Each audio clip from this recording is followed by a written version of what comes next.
የሚያነጻን መድኃኔዓለም ነው። የምንነጻው ደግሞ ማረን ብለን ንስሐ ገብተን ስጋውን ደግሞ ስንቀበል ነው። እየተሰበሰብን እንደ ክምር ብንናድ ምሕረት አናገኝም።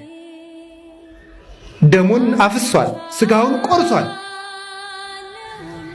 ዘመንን ባርኮ ሰጥቶናል። ምን እንዲያደርግልን ነው የምንፈልገው?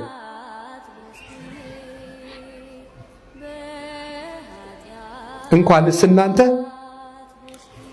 እኔም ቢሆን እዚህ መቆም ደስ የሚያሰኘኝ አይደለም።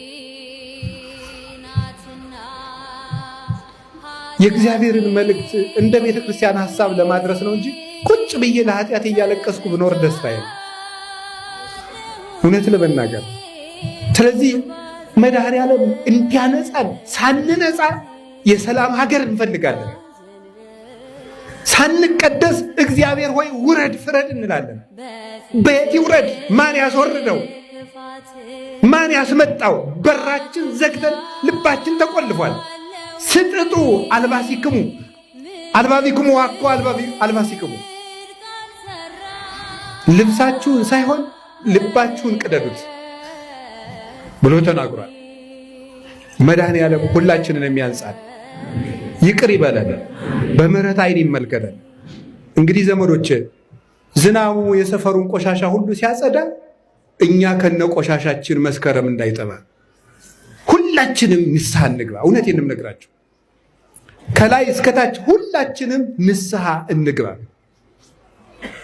ከነገ ሰኞ ጀምሮ ንስሐ እንግባ። እኔም ለራሴ እገባለሁ። እውነቴን ነው የምነግራችሁ። መድኃኔዓለም ደግሞ አንጽቶ የማይደፈርስ ውሃ ነው።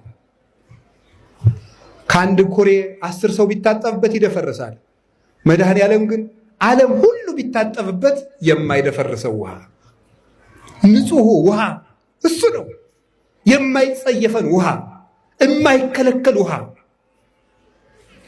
ነፍስን የሚያነጻው ውሃ፣ ልብን የሚቀድሰው ውሃ፣